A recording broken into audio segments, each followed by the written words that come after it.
Very good. So we left off talking about analytic cubism, right? This early stage of the shared project of Picasso and Braque, sharing a studio together from 1909 on. There are numerous phases to cubism, and both Picasso and Braque, we'll see later today, had a career prior to sharing a studio together. So there are some threads that lead into analytic cubism. But starting in 1909, as Braque eloquently said, we were like mountain climbers roped together, climbing this cliff side by side. We were talking at the end of class about the cubist interest in musical instruments as a theme. And that is, there's two reasons for it. One of them we started to talk about, which was the interest in a pure art, right? Music was seen as a pure art, one that was divorced from storytelling, one that was divorced from representation. And so having guitar players as a theme certainly fits into this idea of trying to make an art that is like music in one way or another. For Picasso, it had other references, I think, as well, given that he's a Spanish expatriate in Paris, and the guitar being a musical instrument with a strong Spanish heritage as well. I think for him it had a personal resonance that way, so to speak. The guitar had a resonance. But for Braque, that is picking it up because they're really working with the same themes. And we also mentioned the fact that one of the things Picasso likes about it is that the guitar is itself a permeated solid, if you will. Does that make sense? It's a box with a hole in it, right? That's what a guitar is, with strings stretched over the hole. So it's this thing that looks like it's a three-dimensional object, but you see into it, you see through it, and that fits Cubist art as well. One more thing. And did I mention it looks like a woman, right? And Picasso's kind of sexist, right? More than kind of. He's pretty misogynist. Or was, I should say, pretty misogynist. And inherits some of that from the symbolists, which is also something we'll see. So anyway, we're looking at these Cubist objects, right? The other thing, of course, is that many Cubist pictures seem to center around, even ones that don't have guitars in them, center around the idea of relaxation, of moments of where you linger and rest. So in addition to guitars, we see a lot of Cubist pictures that will evoke an afternoon at the cafe, where the objects that they include are things that kind of, if you think about it, coffee cups with their handles that look like, round, right? Pipes on an ashtray, newspapers, right? And it's about this idea of reaching out to your experience, right? Engaging your experiential knowledge through time as part of Cubism. Because remember, it is the multiple viewpoints that you experience through time. So these pictures often reach out and do that. Now, let's see, where am I? As I mentioned, we don't have a lot of analytic Cubist work here, except for the nude. And by the way, I figured out where the nude was. I actually show you this. I figured it out, right? So I'm going to go over here real quickly. I don't know how much this will record, right? Because it's recording my PowerPoint show, so it may just get my voice at this point. But let's go here. Oh, no, come on. I feel like I'm using the internet like my mom, And the way I figured it out was just simply, I was looking at something else on Picasso on the National website. And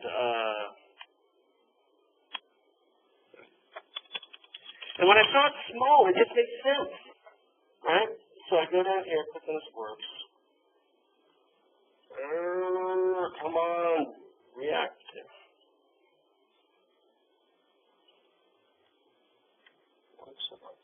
If that was a touch screen, wouldn't that be great? It'd be like a weatherman, if you're touching it. So I got here and I went through all these Picassos. And then I saw it like this. And all of a sudden it just made sense. Because in their reproduction, the skin parts, there's a different kind of, trying. Yeah. So if you think about the light parts of being skin, so all of a sudden you get, okay, there's the head, there's the shoulder, there's the breast, right? This is the torso coming down. It's going to all of a sudden make a whole lot more sense. Right? Now, if mine never sort of evened out a little bit, you didn't see them. Can you see that now? And all of a sudden, the things that were going on, maybe you doesn't notice something. The shoulders more round. And then you know, the torso moving this way, and the head's come out wider. Right? Can you see that now? And the head is this area then up in here. Again, sort of abstract. Right? Anyway, it all makes sense. Sort of looking at, I thought I'd share that with you. My revelation in that. Now, there. Oh, look at that. I just did that. Great. So we're back now to the recording. Like I said, we don't have a lot of analytic cubist work here. We do have a couple of prints by Brock. We have about 4 or 5 that are out on display right now. And I wanted to show you a couple of them to see, even though, now these are etchings, right? Etchings of dry point. So they're carved into a metal plate that is inked and then printed onto a piece of paper, where they rub the ink into the cuttings and polish off the surfaces, right? And it's titled after some of the words. Brock loves using words. He seems to be the first of the 2 of them to incorporate text into his image. And Fox, as you can see on the right, was the name of one of his favorite bars. So this then becomes the evocation of an afternoon seated at the bar, at the Fox Cafe, right? And there's some cool things that are included with that in mind. Playing cards, right? And what's fascinating about what you would do is they want to give you these momentary flashes of experience. The kind of things that memories are all about, you know? Where when you remember something, remember a color or a smell or part of the whole, but you don't remember it as a unified whole. And in fact, our experience is often that way, right? That our experience is put together from a series of snippets, where the snippet stands for the whole. Right? So when we actually see words, we often don't see the entire word either. This is a rarity. So Fox is the name of the bar. We see parts of playing cards. The number 75 is French slang for cheating. You know, we use in restaurant slang, we use 66, it's still time. Sorry, 86 something, right? Same idea, 75 is slang. Old Tom was a brand of gin. So this comes from the label of Old Tom Gin. Here, we don't see the bottle very well. We maybe see it into the top of it, right? But without the outline anywhere, just parts of the text. Brock, before he became a painter, was actually a sign painter. And so I think this is part of the reason he becomes so interested in text as part of it. Because really, if you think about it, words and images do the same thing. They communicate meaning, right? And in this case, they communicate both meaning and experience, right? So elements from the afternoon at the pub, at the Fox pub, is evoked with this one. Hanging next to it, simply called Bass, because you can see here, you know what Bass is? English ale, half of a blackened tan. I'm not hard to tell half of a blackened tan. Bass is an ale, right? You can still buy it, triangular thing on the bottle. Very popular British ale, right? Sold in pubs everywhere. And if we take that as the leitmotif here, then you start to pick up other things that are all about cafe life. We get a little bit of wood grain up here. Right? No paneling to be seen. It's a type of wood grain. French word for wine. Yeah. Part of the word down here is jour, which is probably from the journal. French word for newspaper, journal. Right? But we only see J-O and part of the U, which then is a bit of a word play, because at that point the word could be lots of other things, like a jouet, the French word is silence, right? Which is part of, again, that experience of relaxing and playing around, you know, but also maybe Brock himself playing with motifs, playing with art, playing with experience. Right? By showing significance of these making that you got to put it back together again, you know, and that engages you in a very different way. It doesn't tell you everything. It asks you to participate. It doesn't work without you pulling it back together. A pipe or a cigarette, right? Here, cups and saucers we start to get hints of everywhere we look. These circles might well be part of a wallpaper or architectural molding, or even the side of one of those sculpted beer glasses, right? You see sometimes have flute on the side. There's the word cafe as well, right? And you'll notice that Brock is very interested in trying to render them the way they might look in print, and adding them to it. So these are two of the stronger cubist pieces that we have here in DC, even though they're in etchings. And he signs them, right? They're signed in addition. So once you get that plate carved, as you're learning, right, you can print multiples. And artists began to addition them and sign them outside. So these are pressed, and you can see the edge of how it's pressed into the paper from the printing process. We use this one in the intro quite a bit. It's over volatile, but it's the same idea in paint. And again, it's brought using stencils. Now, in this case, he actually used stencils. He went and bought a cheap, Tart Pack stencil set and used that to apply some of the letters to the surface. So he went back and rubbed the paint right through the opening of the stencil, right along to the surface of the canvas. And in this case, D-Ball, public part of the sign, advertising a large party, a long ball, right? A simple ampersand, and sign DCO, right? 0,40, maybe the bill, right? The French use commas as opposed to decimal points, so 40 centimes as part of the bill. And other elements, guitar. You said you're looking through the window and saw a guitar player in the harbor sitting on a boat while you're sitting in Texas. So we have that down here. That's who the Portuguese man is, the Portuguese. Portuguese guitar player, right? Elements that evoke the harbor, ropes on piers, everywhere. But again, significant, right? Extracted from the totality of the whole.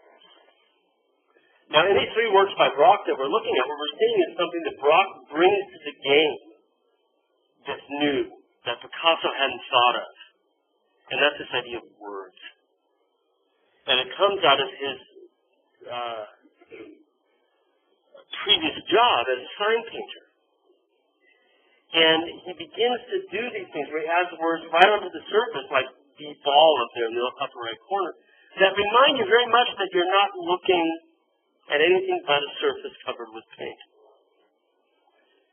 What Picasso and Brock had done with Cubism was to get rid of the sense of three-dimensional space. Background becomes foreground, foreground becomes background, it becomes even across the surface. Right? Everywhere you look at these little cubes. Yep. And that means you become aware of the fact that this is a flat thing that they've manipulated. And the stenciling takes that a step further. But it also opens up avenues of possibility, because once you have a stencil, what you've done is you've taken your canvas and you've laid something else over the top of it. But you've laid something else over the top of it to get that. And you start to look at the word wall as it's a skin or a surface over the top of the thing paint. Right? Because that's exactly what it is. It's a stencil. So you've already taken the thing and you've laid this thing on top of it. In paint. Well, what's the next part of the step? A collage. Why not just lay something on top of it, glue it down over the top of what you're painting? And then when I come over the top of that, and draw on that as well. Right? What are the boundaries? What are the rules? There aren't any. Right? You can manipulate it in a number of different ways. And so Brock's interest in stenciling opened up for Picasso, and then eventually for Brock, new avenues of possibilities. And this is what's wonderful about their relationship. working together. And each one, Braque will come up with these ideas, and Picasso go, oh, yeah, you know what you could do with that? And take it the next step further. And Braque will go, yeah, you're right, you could, but you could also do this. And take it another step in a different direction. Right? They're just working off of each other. They're feeding off each other.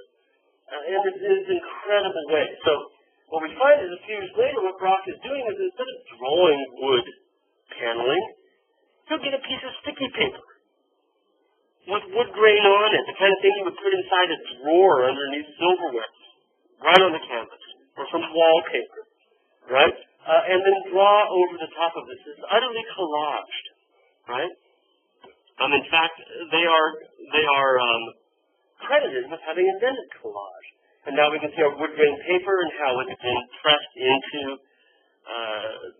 the heavy paper on the back, along with sheets of black paper that he's then drawn over the top of.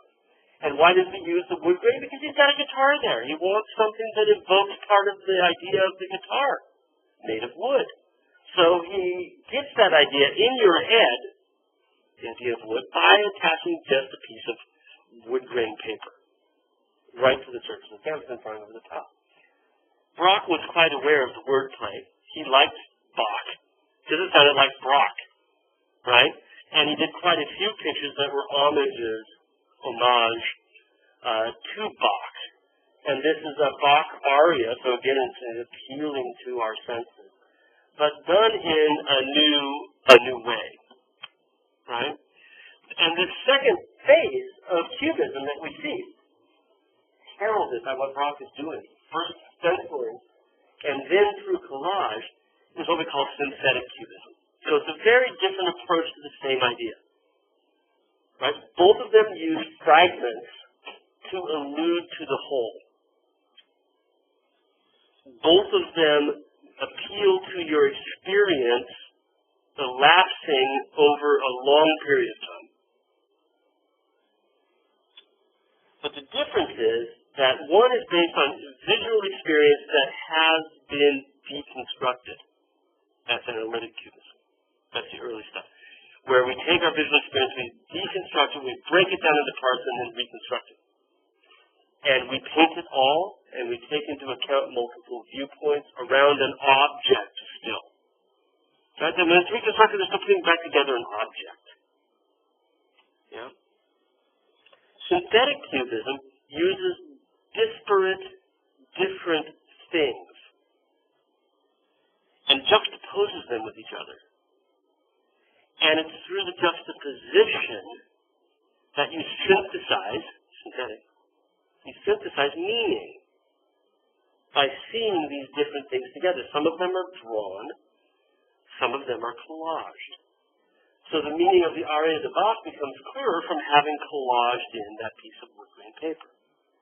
That adds to the meaning. And each of the two of them does this. Braque tends to be a little more literal. When he brings in a piece of wood grain paper, it's because he's illustrating something wooden. Picasso's a bit more adventurous.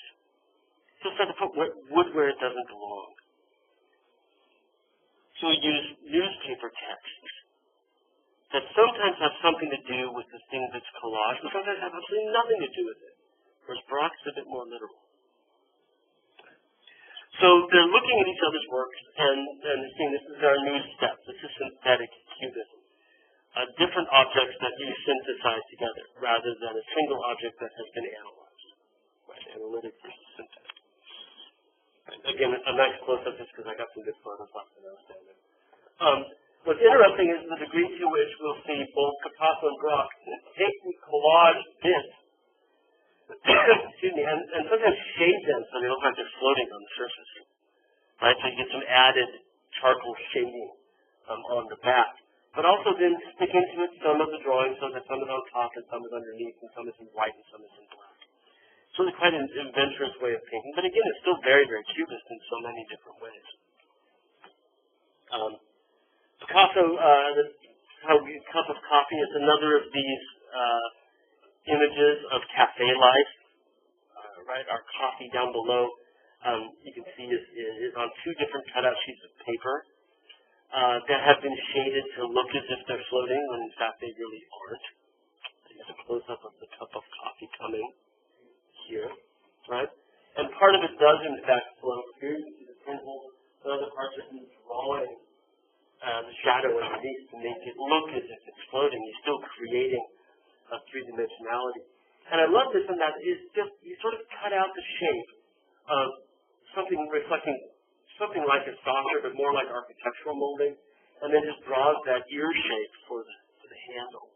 And then, because it's a cup of coffee, he plunks down a piece of brown paper, coffee, right? And even though we shouldn't see it on the side of the coffee cup, we do. Here's the edge of the opening of the coffee cup as well. He's not trying to be terribly literal with the shape. He leaves parts of it not resembling a cup, not resembling a saucer, but this sets the motif for the rest of the picture, where we have different pieces of paper, some drawing that suggests the table that he's sitting at. You can see the fringe down below of the tablecloth being drawn, the central pedestal of the tablecloth, and then some real tablecloth and some real curtain that have been cut out and pasted to the surface of the work. And again, it's that same idea, that cubist idea, that the part stands for the whole. Right? That you see the wallpaper, you see the curtain, and that reminds you of that part of the experience.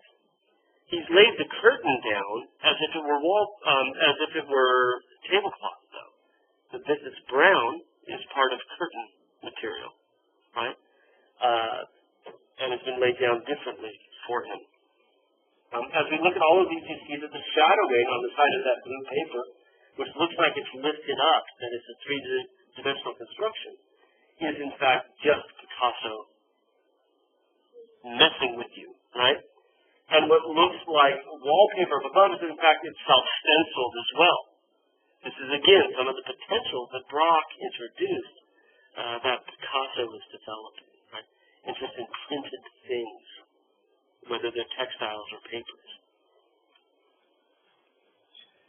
There's our piece of paper here as well. Again, drawing what looks to be the edge of the guitar, right? So we can see the hole in the gray paper, but now we can see the edge of the guitar being drawn down as well. Right? So this is in a nutshell synthetic cubism, right? Is this interesting collage of bringing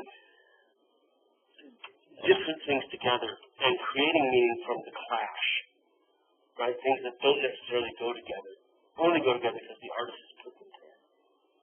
Right? And that's what gives this piece its meaning.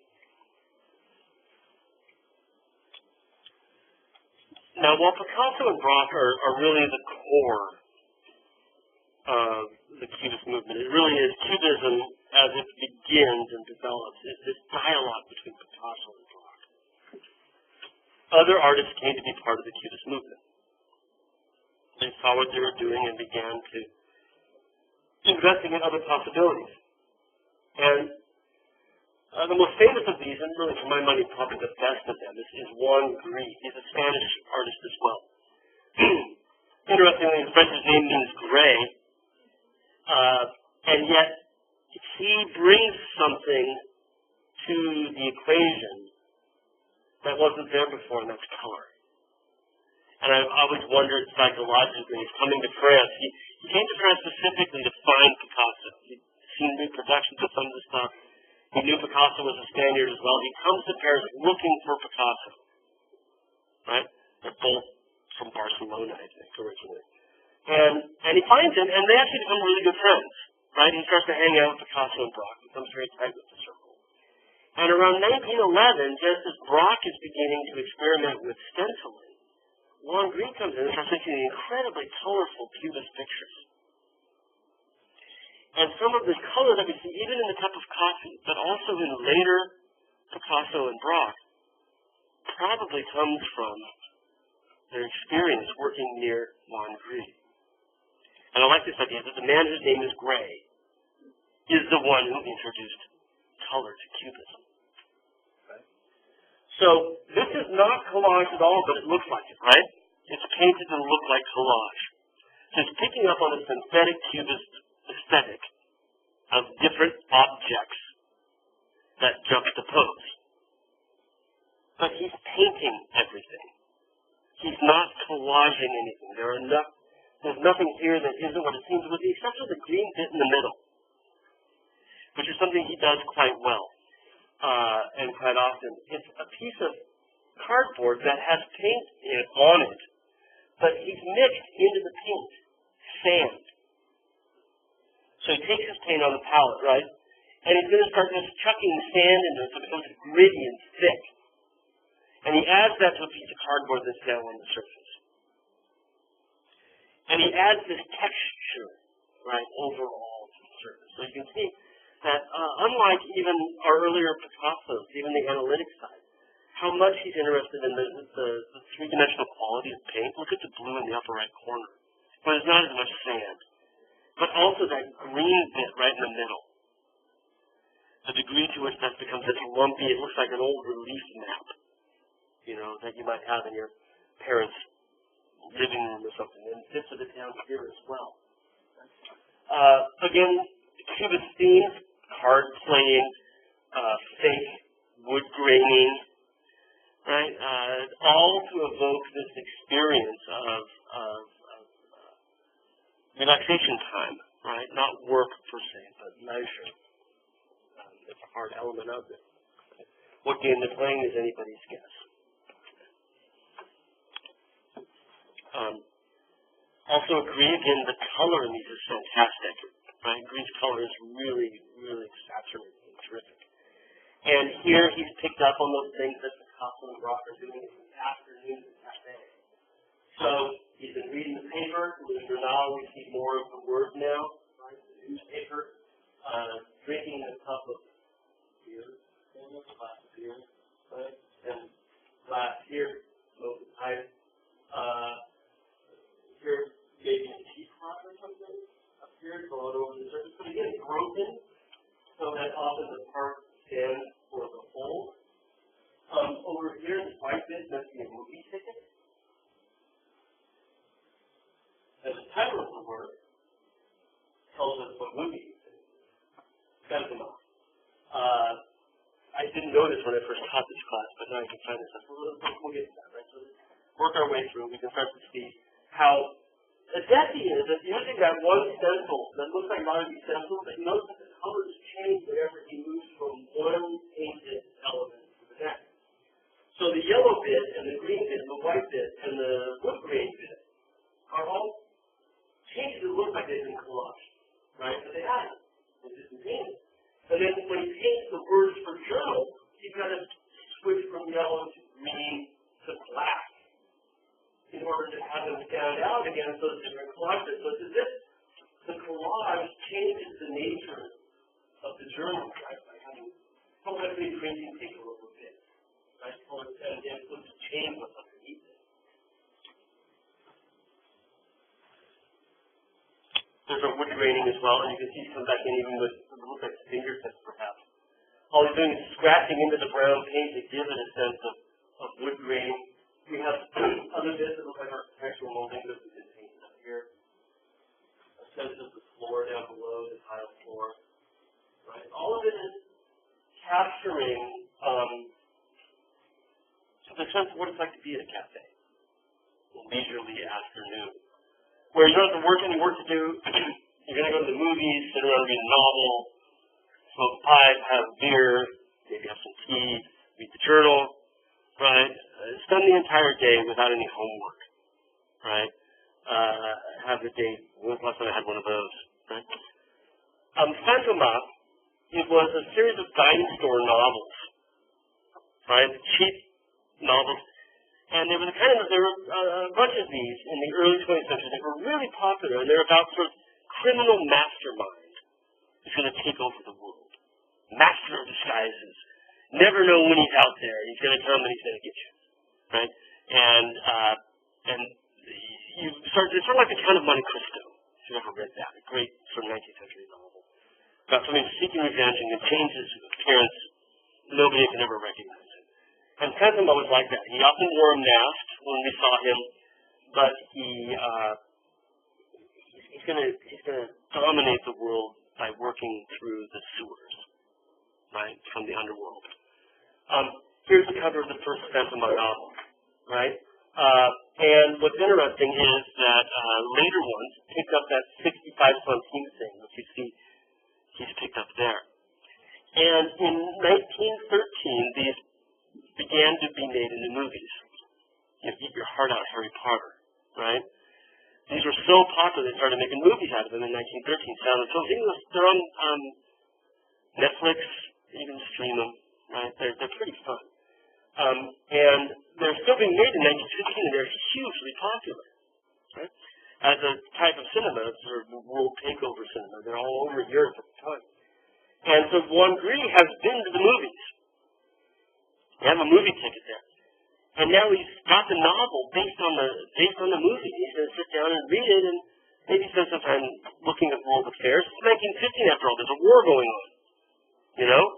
And spend the afternoon much more pleasantly than worrying about the war. Albert Phillips, another Gris, sometimes I'm looking at the text, he's so obscured the words. I have no idea what that was going to say. N or R, and ends in an H or an N. This one maybe invitation in French as well. It looks like a printed something. I have no idea, right? Again, his sandy cardboard in the middle. This is actually painted directly onto the surface and down below. Looking slightly like a goblet or a wine glass, but not exactly. The bits in the back looking like brick, but the wrong color. Again, Gris' interest in color and texture everywhere. Since my wife speaks French, I tried to have her help me with this, right? So she came in, we were sort of looking over this before last week's class, because I had it ready for that. We were looking over this to figure out what the heck this is, you know? What is the thing behind it? What could that possibly be? She said, well, what's that inscription in the lower left corner? Does that help? Smart she is, right? So we looked at it, and we were discussing that, trying to figure out exactly what it says, and I finally found a transcription of it. Look, it's says, "Dear my friend, à mon ami André Camus, l'avenir is to a better future, to a happier future." And Juan Gris insight again. So you got to think of the happier future part probably has to do with, you know, the war. The fact that World War I is going on at this time. André Camus was a journalist and poet who was a great champion of the Cubists, right, in their new works that they're doing. And so this is dedicated to him, obviously, as a gift for him, right? And the idea of a happy future can be many things. One, where Cubism is accepted as a fine art and not just a joke. Two, a world where peace can be found rather than the war that they are currently in. Well, like I said, Gris shows up around 1912, right? 1911, 1912, starts to hang out with Picasso and Braque, brings something that neither Picasso or Braque had thought of yet, which is color. But also the idea of texturing the paint, so that you become more aware of it as a painted object versus a representation. And of course, Picasso and Braque go, oh, cool, we can do that too, right? And immediately begin to make more colorful pieces. Now, but the Krieger, this wonderful Picasso, synthetic cubist, still life, where things like Gris are not collaged but painted to look like they are. Where he mixes into the paint sand. Where he includes those areas of colored dots that we saw in earlier works by Gris. Picasso is very good about picking up other people's ideas and figuring out how to make them his own. Isn't it Picasso quote where, all artists steal, right? Good art, all artists appropriate, good artists steal, or something along those lines, right? About that, that's part of making an artist, figuring out what's being done and figuring out how you can make that your own. Right? Art is the thing that feeds us. Here's a close-up of the bit in the middle, and we can see the degree to which he's making paint into everything. It's almost as if, like, green only does it here and there. Picasso takes it a step further and adds it everywhere, so the canvas is totally textured everywhere we look. A slightly later still life from the last year of the war, where we can see again, it's slightly more cohesive. We have a table and a chair, objects on the table, basic Cubist objects, a guitar or maybe a ukulele, a couple playing cards, a vase that we look at and look through, sheet music. But we can make it out a bit better. Still, it becomes a jumble of what appear to be cutouts, but appear to be collages, but are not. Right? And even as we look closer, he's applied the paint to make it almost look like that purple thing's been lit. Right? But it's not. It's just a thick layer of paint down there that gives it the effect of looking rip. And he's very careful about making it seem as if certain parts are laid on the top of other parts. And Braque, too, picks up on the input from Juan Gris, where, again, we have painted wood texturing. We have things that look as if they've been cut apart, but in fact it's all paint application. Close-up or two of this. There's the table where, again, even parts of the table look as if they've been bisected and put back together. The knob, for example, has a kind of diagonal slit through it. Sand everywhere in the paint, whether it's the wood grain or the apples or the knife or the newspaper. That looks more like it's folded. Look at how he's also bisected and put back together again the pipe that's laying on the table. All of these are typical Cubist objects. Okay? So that's kind of our overview of Cubism. Okay? What I wanted to look at for the rest of the class, and probably what will bleed over a bit, is how we got there. Right? Cubism didn't come out of anywhere or nowhere, right? So Picasso and Braque 1909 start to share this studio. What were they doing before that? What got them to Cubism, right? So we're going to go back and look briefly at some early Picassos, because he's really got an amazing career.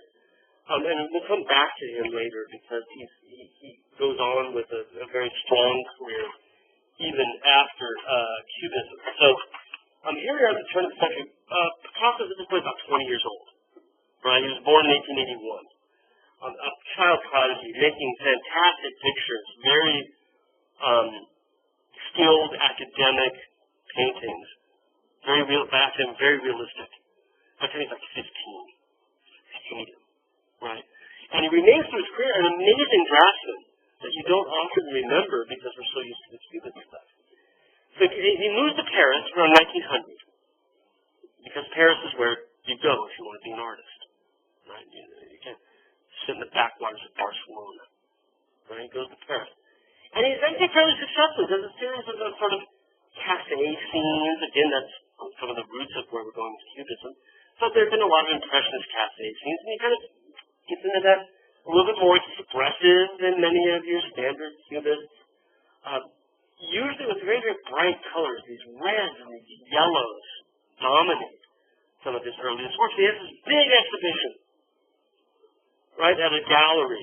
And it's a massive success. He sells like almost everything, right? And the gallery is great, you're on your way. And he immediately says, yes I am, and he stops doing it. And he just does this hard right turn, 90-degree turn. And he starts to paint nothing but blue pictures. Gives up almost all color, except for things that are permeated blue. Starting in 1901, and for the next 4 years, he does blue pictures. Nothing but blue pictures. And this seems to almost kill his career. So that he's poor, and he's lonely, he's an expat, his French isn't very good yet, right? he is alienated during this period. The Blue Room is one of his first Blue Period pictures, one of his very, very earliest ones over the Phillips collection. And it shows a scene that's typical of his time, a woman bathing in an interior. Degas had done a whole series of these pictures that Picasso was picking up on. I might have one coming up. What made him go blue? This remains this question. Why did Picasso begin to paint these blue pictures? On the one hand, let's see where my notes are here. What direction I want this to come up in.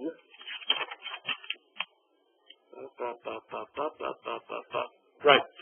On one hand, he's trying to assert himself as a Spanish artist. And so he looks back at great Spanish artists from the past and he comes upon one of the most famous, who's El Greco. Now, he's not really Spanish, he's Greek, but spent the majority of his career in Spain. Right? Now, Picasso's not French, but he's a Spaniard who's going to spend his career in France. So that kind of makes sense. And when we look back at El Greco's work, there is this overall bluish tonality to a great many of them that seems to appeal to Picasso. So it seems to be one of the sources. I am Spanish. It's a marketing ploy. Right? A way of establishing himself as being different from all those other artists who are vying for a part of the market in early 20th century Paris. I did bring it as Degas. He's also doing this with his eye toward what other artists had been doing. And Degas has done a huge series of women bathing, mostly likely prostitutes, between tricks. Suggests that maybe Picasso is a prostitute as well, between tricks. But again, he's not like setting it up and painting them, right? He's fabricating this from things that he's seen. So he's finding it, he's establishing himself as part of the Paris art scene. And at the same time he does that, he's saying, but I'm different. But I'm different from the rest. So that one's part of and separate from what is going on in Paris at the time. Many of these pictures from the blue period are incredibly depressing, as you might imagine, right? We use the word blue for sadness, right? I'm feeling blue, not because of Picasso, right? But there is a mood that comes from an overall blue tonality that's very, very somber. Picasso knows this and works it. And so here, what is the tragedy? We don't know. The title just says so. It's almost a symbolist work, in that we have this family mourning something, missing something. What is the tragedy? Who's died?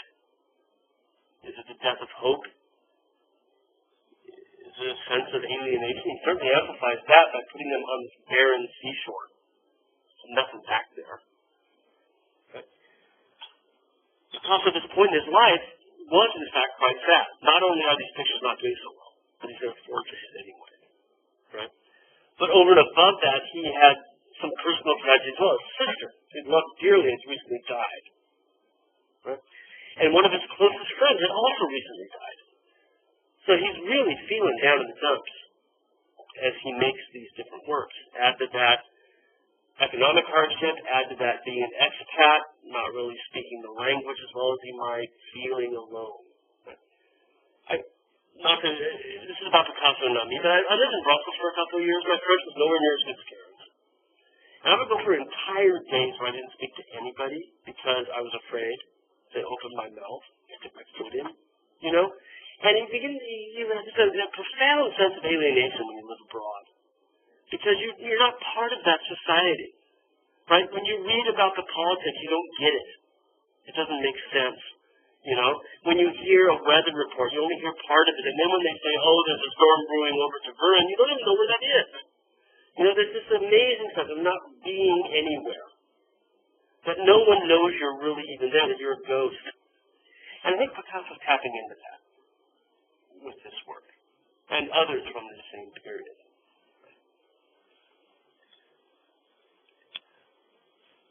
One of the profound influences on him also remains throughout his entire early career, Paul Cézanne.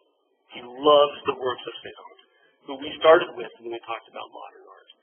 This over life-size picture up at the Museum of Modern Art in New York, you can see it's very similar in sentiment, in tonality to Picasso's work. Cézanne's reputation in the early 1900s is growing. He's still alive. He doesn't die until 1906.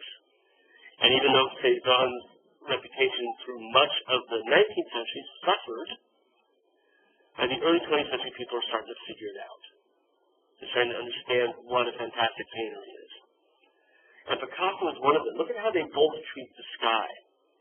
Look at how the roots of finding solids where you see voids is set out by Cézanne and picked up by Picasso. How things that appear to be solid start to dematerialize, like the mountain around his hips, where the outline of the mountain simply disappears, where inexplicably, the landscape behind him sort of turns to water behind his legs. Right? How you have no idea what scale this figure is. Right? He's Godzilla walking across the landscape. He's so large. Right? So Picasso's roping all of these things in, and he's sort of coming in his blue period to an understanding of the art that's deeply impacted by what was going on in Paris at the end of the 19th century, but is trying to come out with something new. Right? The last one I would point to also that many people have pointed to is Gauguin. Gauguin died in 1903, and there was a big retrospective of his works, and so this idea of a painting that analyzes our condition, right? What are we? Where are we going? How did we get here in the first place? These are questions that would all apply to Picasso's tragedy as well. He's picking up on all these sort of symbolist and late 19th century traditions, but he's foisting something new. So for 4 years, he does nothing but blue pictures, right? The blue period, where we begin to see some of the things I think that, once it's all blue, you start to think of the composition more. How do the different parts fit together? And that can be part of what really easily what becomes Cubism in its way. In 1905, he shifts gears again toward what we often call the rose period, where the blues give way to an overall pink tonality. Pink entrenches rose, right? And this is the work at the National Gallery that actually stands at the transition point between the blue and the rose period. He started it blue, and he painted over it rose, the one on the right. Yeah? And it's huge. It's exactly right. Understand? It's incredibly big. And this is an important issue, right? Size matters.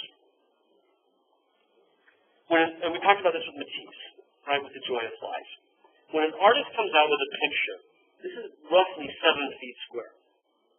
Okay, so it's bigger than that picture on the screen by about half again. When an artist comes out with a picture of that scale, they're trying to get very important ideas across. And this picture for Picasso is a statement of where he is, where he came from, and where he's headed. His place in the artistic world. He wants to make a splash. He wants to say something with this work. Right? Same sort of existential identity crisis, right?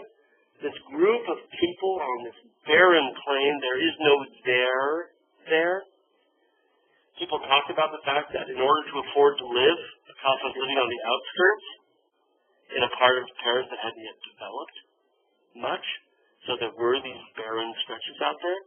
But I don't think he's illustrating where he is physically. I think he's illustrating where he is psychologically. Alienated, lonely. Like this family of circus performers. That's what Sultan Group means. Circus performers. Now, Picasso worked on this for a a year and a half or so, but the Baltimore Museum of Art, we have one of the early treatments of the theme of the circus family, tumblers and jesters working together, and this helps us to understand what we're looking at here, right? Roving gypsy circus entertainers. That's what Salt and Bones are. They're theater performers without a theater. They'll just do street corner performances in costume. And these performances kind of like vaudeville acts where there'd be a drama, usually funny one, right? Comedy. What do you call it? A funny drama. Comedy. There'd be a comedy performance, but in addition to that, there would be juggling acts and acrobatic acts, right? Saltimbanque is a French version of a Italian phrase. Saltare in banco means to jump off benches, tumblers and acrobats and whatnot. And that's what the figures here are a bunch of performers, right? So Picasso, this is key. He's a performer too, wandering around looking for work, like they setting up his easel anywhere he can, screaming to whoever will listen, right? And we have two dramatic performers on the left, the fellow in the checkered outfit and the fat man in red. And then we have two little tumblers, one of them carrying his barrel on his back to do some act, quite like the kid on the ball here, some sort of balancing act, and a little tumbling kid, and then two women, one looking off to the distance. And it's the gazes in this work that give it, I think, its power. They don't know where they're going next. And for Picasso, that's exactly where he is. He's ditching the blue period stuff. He's going somewhere big. Does he know where it is yet? Well, if he is, he's not letting on yet, right? Now, who are these performers? We can trace them back all the way to the 17th century, these costume performers. A Saltimbanque group that he chose are these people who played the same role in every play. And they were known in the 17th century as the Commedia dell'arte. Comedians in French and in Italian mean actors, right? We now think of comedy, the comedian tells jokes, right? But comedian really just means actors. The Commedia dell'arte, although they were humorous bits. And we see what appear to be two of the characters here repeated in this 18th century picture by Watteau, showing these Italian comedians. So we have Harlequin. Now, it's a little hard to pick out here. Harlequin was originally an African character, a black character, and he's here, and we can always tell Harlequin because he wears a diamond patterned outfit, right? Usually green and red or blue and red diamond patterns. Harlequin. He's in every one of these comedies. He does the same thing. He plays a servant. He plays like a puppet. Puppet's not right. Like a band servant, right? And in these things, some of this doesn't sound familiar. He's the servant who sees everything everybody does and makes fun of it. Like he's the sharpest wit out there, and he's there to tell you the audience how stupid the rich guy who's working for him. Did you ever see the movie Arthur? Nothing more than drunk. I mean, it's not this butler who's always trying to make fun of him, kind of under his breath. And that's kind of what Harlequin does. And it was the same in every play. He knew that Harlequin was the way he was dressed, so he came out and knew exactly what to expect. This is a quick-witted servant, right, who's going to mock his employer and let us know exactly what's really going on here, because he's the only one who sees it. The other character that we have here is simply a jester, and you can see down below here's the jester figure as well.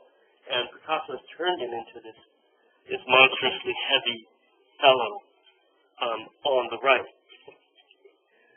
The rest of them don't have identities, right? Again, I'm going to show my age by this, but when we think about the Saltimbanque and the Commedia dell'arte, the way the comedy worked was that it delivered on its expectations. So once you saw Harlequin, you knew exactly what he was going to do, and when he did, like, yeah, that's what I'm looking for, right? It's like going to an oldies concert. You know, I really, we've got to hear Jimmy Buffett and Margarita this man. Because he does it, it's not a good bad reference. Parents, I'm older than your parents. It's all right. I can make this. But then, okay, here's one of the things in Dave for the Marx Brothers. They didn't know the Marx Brothers. Hollywood movies from the 30s and 40s. They're a series of comedies. Some of the funniest things out there. You should all go see Marx Brothers. Go see United States. It's phenomenal. But before Marx Brothers, Groucho, Harpo. You heard Groucho? Harpo, Chico, Zeppo, right? In every single movie, Groucho was Groucho. It was always Groucho. Even though he had a different Rufus T. Firefly in this one, Hugo Z. Hackenbush in that one. But it's Groucho. That's what matters. The thing is on, you knew what to expect. Mike Hackenbush, always kind of leering after women and smoking a cigar. Funny or no kid, I always had this quick comeback for everybody. That was his character. It didn't matter if it was Rufus T. Firefly or Hugo Z. Hackenbush, whoever he played, right? Otis P. Driscoll. Right? It didn't matter who he played. That was the thing. He always said it. Harpo, all people that get hot were the horns, right? And no matter what, it was exactly the same. It was the exact same costume, looked exactly the same, performed exactly the same way. He never said a word, Harpo, right? Chico's looked Italian, was a total lesh, but always was, yeah, he just knew it. And that's how this works, right? So whenever you saw comedian Del Arte performance, it wasn't about being surprised by any great turn of events. Right? Same things would always happen, the same characters, the same emotions, but it was the payoff from seeing how that was what made it so good. Right? That's what these guys are all about. And so there's kind of, you think about it as a performers who do the same thing again and again, and they hope for some payoff. As an analogy to what the classic teaches themselves. He's a performer. Same thing again. And the hope is this time, it's a little bit different when they like it. Right? Somebody applauds. Somebody gets something more out of it. Two quick slides and then we'll quit. The idea of Harlequin is a long-standing theme in painting. Painters like music as a metaphor, but painters like acting as a metaphor as well. Wonderful Cezanne. Kind of smooth in this way. Right? The faceless Harlequin is Cezanne's son, Blue. But again, the same character that we see here, and again, we look at the way Cezanne treats the light background, look at the way Picasso's treating the sky. You can see that this is a huge touchstone for Picasso. With these two figures here, Harlequin and the Jester, we actually have portraits. Harlequin's Picasso. Handsome bugger when he was young, and he knew it too, right? He's 20 years old or so here, but that's Picasso in the self-portrait as Harlequin, the manservant, the quickest wit in the room, the one who knows what's going on, right? Always playing the same role, hoping for a payoff. Right? That's Picasso. The Jester is Guillaume Apollinaire. Now, from your research on the movement, you might recognize his name. He was one of the early champions of the Cubist movement. He was a poet. Sometimes people call him a Cubist poet because he's fragments that you put together. Right? There he is. Lovely picture. Sitting among some of his art, there's Picasso behind his head. That's him as the Jester. A little bit more work, but there he is. Right? Also seeing around some sculptures that he's been collecting too, looking on. So with this idea that these are portraits of Picasso's friends, you got to think this is really important for him, right? That this work is incredibly important. This is who I am. This is where I'm going. And in fact, that's the case with this. So at that we're I don't want to dive into much further. We're going to look at a couple more topics to get us up to where we are. At the beginning of class, Friday we're supposed to be covering Cubist offshoots, right? Other movements that branch off of Cubism. We'll have plenty of time for that, but we're going to look a little bit more at Picasso leading up to Cubism, and we'll also look at what Braque was doing before he joined up with Cubism. Just together, these two ideas came together to sort of give us cubism. In the meantime, right, Thursday I need your comments on the peer review, right? That's part of your peer review grade. We'll be getting that stuff in on time. So those come to me then by Friday, and we're still more than a week away from the expression of things. Okay? The other thing is what this week is the deadline for registering a paper topic for me with me, right? One last thing. I left a minute, I'm not going to be a minute. If you haven't emailed me yet about Wednesday the 20th, I've so far heard from 3 people, no 3 of which can get all 3 times go at the same time. So I need to get out to a critical mass for a field trip on the 20th at 10 or 3, so be sure you answer that email. And even if you can't go, just I can't go. Emma did that. I'd love to go, but I can't. Just let me know. Let me know if you care enough to type back, right? Makes me feel better in your perception. Trying to do things for you if you type back. Or you email me because you don't want to information. So if you can't make it, let me know as well, okay? It's Wednesday the 20th. Check your email at either 10 in the morning or 3 in the afternoon. And we'll do others. We'll try to do other field trips in the course of the semester, okay? But only if people really want to go, right? Okay. I'll see you guys on Friday.